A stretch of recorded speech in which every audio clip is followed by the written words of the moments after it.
हो सकता है बारिश ने आपके शहर का मौसम गुलाबी कर दिया हो, लेकिन बिहार में बाढ़ का पानी बर्बादी की कहानी लिख रहा है। बिहार में इस वक्त तबाही से हाहाकार मचा हुआ है। कोसी का क्रोध, गंडक का गदर और बेकाबू बागमती उत्तर बिहार के माथे पर बर्बादी के ऐसे निशान उकर रही हैं जिसकी टीस सदियों तलक रहेगी। गंगा में उफान है, महानंदा करे परेशान है और खतरे का निशान है, मुश्किल में जान है। नेपाल से आए पानी ने मानो बिहार के वजूद को मिटाने की सुपारी ले रखी हो, जो हर चीख को अपने साथ बहा ले जाने पर आमादा है। इस वक्त बिहार में पानी की ऐसी बहार है जिससे चारों तरफ मचा हाहाकार है।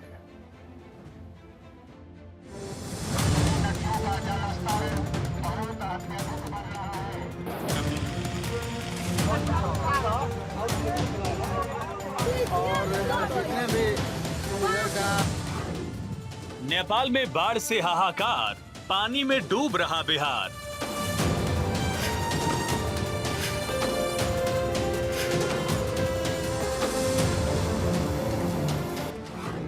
बाढ़ के पानी की मनमानी, बिहार में चारों तरफ पानी पानी।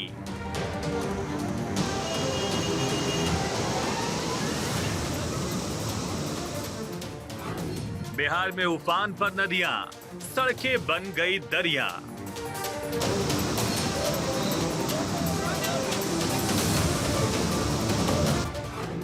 बाढ़ का पानी घुसा घर घर, बिहार में बाढ़ का कहर।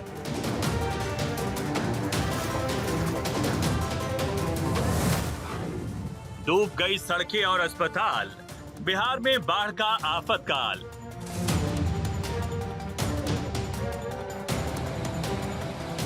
बिहार में डूब गए मकान, डूब गई दुकान, डूब गई गृहस्थियां। पानी ने लगा दी गांव की चौहद्दी पर हथकड़ियां और कर ली जिंदगियों की गिरफ्तारियां।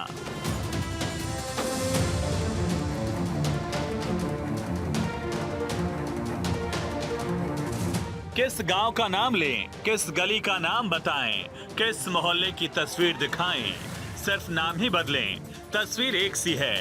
बिहार में इस वक्त पानी की हुकूमत है। क्या दरभंगा, क्या मोतिहारी, शिवहर, सीतामढ़ी, पूर्वी चंपारण, पश्चिमी चंपारण, अररिया, किशनगंज, सुपौल से लेकर सिवान, मधेपुरा, मुजफ्फरपुर, पूर्णिया से लेकर मधुबनी, हर जगह सिर्फ पानी ही पानी। बारिश ने तुम्हारे शहर का मौसम भले गुलाबी कर दिया हो, लेकिन बिहार में बाढ़ का पानी बर्बादी की कहानी लिख रहा है। नेपाल के किनारे पर बसे डूबते बिहार की तस्वीर देखिए। यहाँ बेशुमार पानी, बेशुमार परेशानी, बेशुमार दिक्कत, बेशुमार मुसीबत। मानो पानी सब कुछ अपने साथ बहा ले जाने पर आमादा है।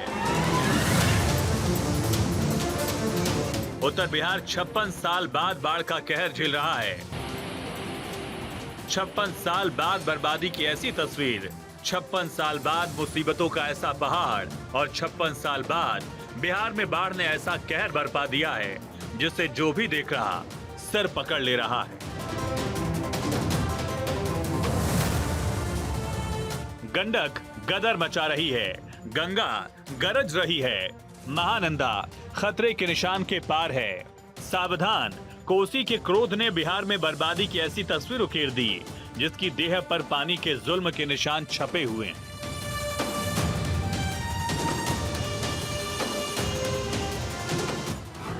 शिवहर जिले में तरियानी छपरा में बागमती नदी पर बना तटबंध टूट गया है। दरभंगा जिले के करतपुर प्रखंड के भूभौल में भी तटबंध टूट गया है। कोसी, बागमती और गंडक नदी कहर ढा रही हैं। बिहार सरकार तटबंधों की 24 घंटे निगरानी करा रही है। जल संसाधन मंत्री विजय कुमार चौधरी के मुताबिक जल संसाधन विभाग के 3 अधीक्षण अभियंता, 17 कार्यपालक अभियंता, 25 सहायक अभियंता और 45 कनीय अभियंता 24 घंटे काम कर रहे हैं। गंडक नदी का जलस्तर खतरे के निशान के ऊपर है, जिससे पश्चिमी चंपारण समेत 20 जिलों में बाढ़ जैसे हालात हैं। बाढ़ प्रभावित इलाकों में लोगों को काफी दिक्कत हो रही है। रामनगर और गौनाहा के सिर पर पानी चढ़कर बैठ गया है। लगातार हो रहे 3 दिन से बारिश में अब पश्चिमी चंपारण पूरी तरीके से बाढ़ से प्रभावित होने लगा है। हम तस्वीरों में दिखा रहे हैं, मौजूद है अभी रामनगर प्रखंड के ये मसान नदी है। जिसमें मसान नदी ने अपना रौद्र रूप धारण कर लिया। और ऐसे में तमाम जो ग्रामीण है, आसपास के जो भी ग्रामीण है, वो आए हैं देखने की जल इतना ज़्यादा बढ़ गया है, खतरे से ऊपर बह रही है अभी मसान नदी। और ऐसे में हमारे साथ मौजूद है, विजिट करने आए थे जल संसाधन के एक्जीक्यूटिव सर क्या पाया जा रहा है अभी? मसान में काफ़ी उफान है। मसान में काफ़ी उफान है और नेपाल के तराई क्षेत्र में लगातार 3 दिनों से हो रही बारिश के कारण उसमें बहुत ज़्यादा गाद आ रहा था, इसलिए जितने भी नहरें हैं उसमें अभी सप्लाई बंद कर दिया गया। तटबंध टूटने से रतवाल, चंद्रपुर, भिराड़ी, पतीलार, लक्ष्मीपुर, चैनपुर, मौजा टोला और इसके साथ ही 4 पंचायतों के करीब 2 दर्जन गांव पर बाढ़ का खतरा मंडरा रहा है। इन गांव में तेजी से पानी घुस रहा है। ये इंजीनियर और जेई के और ठेकेदार लोग के लापरवाही के चलते ये मेरे सामने घटना घटा है, जबकि थोड़ा सा था, हो सकता था तो अभी जेई या इंजीनियर रहते थे तो उनके सामने बना सकता था, जरा सा तेजी दिखाते थे, लेकिन उन्होंने तेजी नहीं दिखाई। इससे प्रभावित आज चकनी, रजवटिया, सिंगाड़ी, पिपड़िया और क्या नाम कपिलार और 200 पंचायत का नाम है जिससे प्रभावित हुआ है। सरकार का इससे बहुत ज्यादा क्षतिग्रस्त हुआ है और उसके ज्यादा हमारी जनता जो है इससे प्रभावित हो गई है। यह बांध NH 727 और रतौल को जोड़ता है और पता नहीं कब अभी कुछ देर पहले ये बांध टूट चुका है, जिससे ये 7 गांवों का मतलब मार्ग ध्वस्त हो गया है। बाढ़ ने जिंदगी को मुश्किल के मझधार में फंसा दिया है। लोग जिंदगी को दांव पर लगाकर पानी में डूब कर जा रहे हैं। अगर बच गई तो लाखों पाए, वरना मौत के मुंह में समाए। सितम देखिए, प्रकृति कैसे कहर बरपा रही है इस क्षेत्र में। हम अभी मौजूद है चंपारण के रामनगर प्रखंड के इमरती कटारवा में, जहां अप्रोच जो है, सड़क जो है पूरी तरह से कट के मसान में प्रभावित हो गया है। मसान के साथ साथ कई दर्जनों ऐसी पहाड़ी नदियां हैं जो जल में प्रवाहित हो चुकी, जो जल स्तर को बढ़ावा दी हैं। और ऐसे में सब छोटी बड़ी नदियां अपना रौद्र रूप धारण कर चुकी हैं। लगातार गांव में बाढ़ का कहर बरपा रही है। ऐसे में लोगों का आना जाना काफ़ी मुश्किल है। लोग एक किनारे से दूसरे किनारे आने जाने के लिए एक दूसरे का सहारा ले रहे हैं। ये तमाम बड़ी छोटी बड़ी जो समस्या है पश्चिमी चंपारण में अभी मौजूद है। बिहार के कई हिस्सों और सीतामढ़ी में पिछले 4 दिन में हुई नॉनस्टॉप बारिश के बाद लोगों के सामने मुसीबतें खड़ी हो गई हैं। सीतामढ़ी में 22 साल बाद बागमती नदी का और रौद्र रूप देखने को मिल रहा है। बागमती के स्वरूप ने जिले के 3 बांध तोड़ दिए हैं।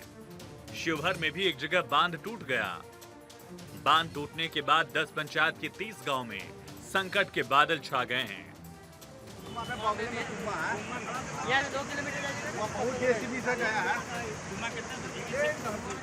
सीतामढ़ी की तस्वीर में सिर्फ पानी ही पानी नजर आ रहा है। पानी सीतामढ़ी की छाती पर चढ़कर बैठकर मनमानी पर उतर आया है। नेपाल और तराई में लगातार भारी बारिश के कारण बागमती नदी खतरे के निशान के पार जा चुकी है।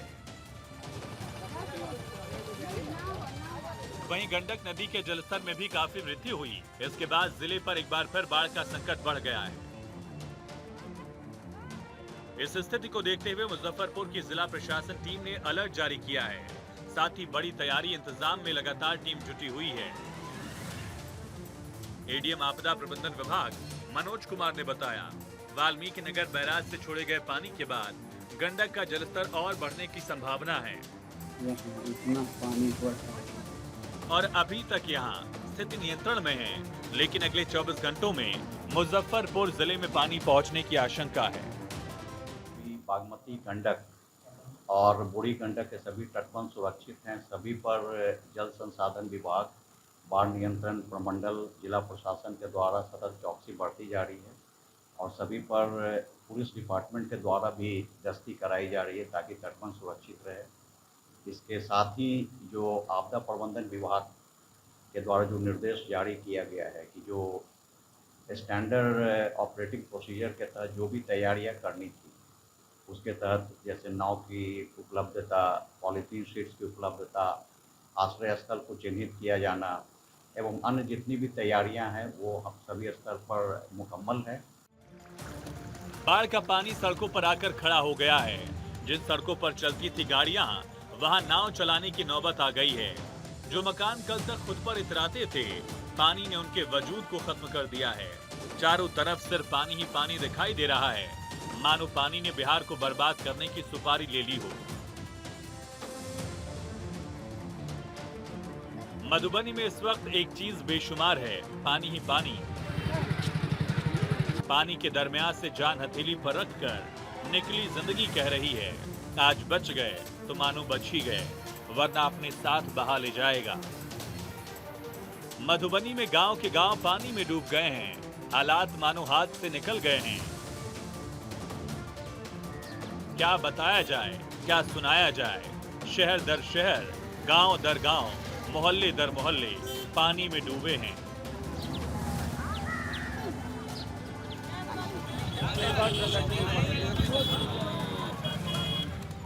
और पानी के दरमियान जिंदगी मौत और मौत के बीच जिंदगी में संघर्ष चल रहा है। अथी चौकी पर चौकी दे कर रहलिए, कोई सुरक्षित नहीं, सब काइन रहल छे, बाप रे तोड़ रहल छे, दूगो बाल बच्चा लेके अइलो हन, अभी कुछ नहीं बचल, खाए ले नहीं, अन्न नहीं, पानी नहीं, कपड़ा नहीं, बस्तर कुछ नहीं बचल। इस गांव में जैसे घुसा हुआ है अभी आपको बसी पट्टी है ना, गढ़ गांव है, गोबरगढ़ा है, भवानीपुर है, बगैबा है, लोचमनी है, परियाही है ना। गढ़ गांव का के संपूर्ण गांव में 9 वार्ड का गांव है, वो संपूर्ण गांव में पानी है। बसी पट्टी का 2 वार्ड प्रभावित है। मधुबनी के डीएम अरविंद कुमार वर्मा ने अधिकारियों के साथ क्षेत्र में दौरा किया। बताया कि बाढ़ प्रभावित लोगों के लिए कम्युनिटी किचन चलाया जा रहा है, उन्हें सुरक्षित स्थान पर शिफ्ट करने की व्यवस्था की जा रही है। दरअसल नेपाल में आई आसमानी तबाही ने जब बिहार की तरफ रुख किया तो उत्तर बिहार की तस्वीर बदल गई। बारिश के पानी ने नेपाल को पूरी तरह से अपने जंजाल में फंसा लिया। जिंदगी बचाने के लिए नेपाल जब छटपटाया तो पानी बिहार की तरफ मुड़ गया। नेपाल के नदियों में उफान की वजह से जो बराज खोला गया, बराज के सारे फाटक जब खोल दिए गए तो 56 साल का रिकॉर्ड टूट गया। और यहाँ पे वो तस्वीरें आपको दिखा रहे हैं कि किस तरीके से बाढ़ ने कहर बरपाया है, यहाँ के लोगों की जीविका को किस तरीके से आहत किया है। कि आप देखें कि जो यहाँ पे पढ़ने लिखने वाले छात्र हैं उनके सर्टिफिकेट किस तरीके से भींगे हुए हैं, क्योंकि बाढ़ के पानी में सब कुछ, इनका घर आवास सब कुछ डूब गया था। तो इस तरह की तस्वीरें लगातार देखने को मिल रही हैं। सुपौल का ये भपटियाही पंचायत है और यहाँ पे जिस तरीके से लोग पानी के अंदर से अपने आप को, अपनी ज़िंदगी को बचाने की जद्दोजहद कर रहे हैं, वो तस्वीरें यहाँ पे दिखाती हैं कि क्या आलम है पूरे सुपौल ज़िले में, सहरसा ज़िले में। सीमांचल की बात कर लें, कोशी की बात कर लें, मिथिलांचल की बात कर लें, चंपारण की बात कर लें, तमाम इलाकों में बाढ़ जो है कहर बनकर बरपा है और जल प्रलय की स्थिति उत्पन्न हो गई है। तमाम घर जो हैं, पक्के मकान हो या कच्चे मकान हो, सब डूबे हुए हैं, खेत खलिहान सब डूब गए हैं। लोग अपने अपने सामान, अपने जान माल, बच्चों की सुरक्षा के लिए किसी तरीके से अब बाहर निकल रहे हैं, क्योंकि रात भर ऐसे ही रात पूरी कटी है पानी के अंदर। क्या क्या क्या बोल रही है? क्या क्या कनी कनी दाना रखे वाला सब भैंस गेले, डेकचू लैया बर्तन सब भैंस गेले रहते हमरा आरु के। तो मतलब ये बता रहे हैं खाना वाना जो रखा हुआ था, जो खाने का सामान था, अनाज वाना था, सब डूब गया, सब भस गया। जो चूल्हा वाला था सब कुछ डूब गया। तमाम चीजें जो हैं एक तरह से कहा जाए तो कहीं ना कहीं वो जिंदगी जीने की जो जद्दोजहद यहाँ देखने को मिले। वाल्मीकि नगर गंडक बैराज से 29 सितंबर को 5.29 लाख क्यूसेक पानी छोड़ा गया। कोसी बीरपुर बैराज से 29 सितंबर को ही 6.61 लाख क्यूसेक पानी छोड़ा गया। 2008 में 1,67,000 क्यूसेक पानी में कोसहा तटबंध को तोड़कर कोसी में महाप्रलय ला दिया था। इस बार 10.5 लाख क्यूसेक पानी नेपाल ने भीमनगर बैराज से छोड़ा है। मतलब हालात बेकाबू हो गए हैं, जिंदगी खतरे के निशान के ऊपर पहुंच गई है। कोसी क्यों बनती है काल? बिहार के, उत्तर बिहार के तमाम लोगों पर कोसी की धारा का क्या होता है असर और क्यों होता है असर, वो आपको दिखाने के लिए इस वक्त हम मौजूद हैं नेपाल में भारत सरकार द्वारा निर्मित भीमनगर बराज पर। और ये बराज की तस्वीरें हैं जहाँ के 56 फाटक कल से ही खुले हुए हैं और लगातार पानियों का सैलाब जो है वो लगातार देखने को मिल रहा है। पूरे उत्तर बिहार में इसका असर देखने को मिल रहा है। तमाम इलाकों में जो है पानी का सैलाब आ चुका है और जिस तरीके से लोगों के ज़िंदगी को लेकर जद्दोजहद चल रही है उसको देखते हुए हालांकि सरकार ने एहतियाती कदम तो जरूर उठाए हैं, माइकिंग की जा रही है, लोगों को सुरक्षित स्थानों पर जाने के लिए कहा जा रहा है, लेकिन राहत और बचाव के नाम पर अभी कुछ भी मुकम्मल व्यवस्था नहीं की गई है। कहीं फूस का छप्पर उड़ गया, कहीं पानी ने मकान को अपने भीतर समा लिया। बाढ़ की बेदर्द लहरों ने मुस्कुराती हुई जिंदगियों को फुटपाथ पर पटक दिया। लोग हथेली पर जान लेकर पानी में डूब रहे हैं, पानी में डूब कर जा रहे हैं। बिहार में आई बाढ़ को लोगों की जिंदगी बचाने के लिए एसडीआरएफ की 22 टीमें जुटी हुई हैं, जो लोगों का रेस्क्यू कर रही हैं। एनडीआरएफ की 3 टीमें रांची और वाराणसी से बुलाई गई हैं। बाढ़ पीड़ितों के लिए बिहार आपदा प्रबंधन विभाग ने 0612-2294-204 हेल्पलाइन नंबर जारी किया है। उत्तर बिहार के लोगों पर एक बार फिर बाढ़ कहर बनकर बरपा। लोगों के मकान, खेत खलियान सब बाढ़ के पानी में जल समाधि ले चुके हैं। लोग जिंदगी बचाने को जद्दोजहद कर रहे हैं। बच्चों की कॉपी, किताब, सर्टिफिकेट, जरूरी दस्तावेज, खाने पीने के सामान, अनाज, पैसे, रुपए, सब कुछ पानी अपने साथ बहा ले गया। ये बताइए कि सरकार कह रही है खजाने में पहला हक बाढ़ पीड़ितों का है। जी कुछ नहीं है, सिर्फ वहीं तक है। कहाँ कुछ मिला हम लोग को। इससे पहले फर्स्ट बार आई थी महीने भर पहले, तो उसमें आके एक पल्ली मिला है। उसके बाद क्या मिला हम लोग को? कुछ नहीं मिला। कब से यहाँ शरण लिए हुए हैं? कितने लोग यहाँ? हम लोग तो यहाँ कम से कम 1 महीने से शरण लिए हुए हैं। 1 महीने से शरण लिए हुए हैं। कब से ये हालात है इस तरह का? इस तरह का हालात तो आज 25 दिन पहले से भी है, लेकिन परसों से जो है काफ़ी बुरा हालत है। घर में पानी लगभग 5 फीट है। हम लोग जब 5 फीट पे बांध का शरण लिए हैं तो सीओ साहब आए हुए थे परसों, बोला जो भाई यहीं पे हम कैंप चलवाएंगे। कैंप का घर भी बना, सामान भी आया, लेकिन सामान यहाँ से उठा के ले जाया गया। और सीओ साहब का कहना हुआ जो जहाँ मैं अपना कैंप चलाऊँगा उस शरण में आओगे उनको भोजन मिलेगा, नहीं तो भोजन नहीं मिलेगा। कोसी बराज से 6,81,000 क्यूसेक पानी छोड़ने की बात और उसके बाद दरभंगा जिला प्रशासन ने अलर्ट जारी किया। तटबंध पर निगरानी बरती जा रही है। लोगों से सतर्क रहने की अपील की जा रही है।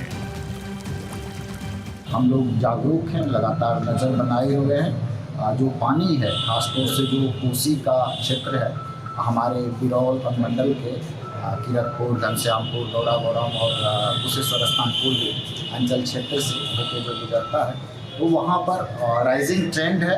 हमारे सारे जो अंचल के अधिकारी हैं और जो जल संसाधन विभाग के इंजीनियर्स हैं लगातार निगरानी बरत रहे हैं। जैसा भी सिचुएशंस होगा हम लोग वहाँ पर तुरंत एक्शन लेंगे।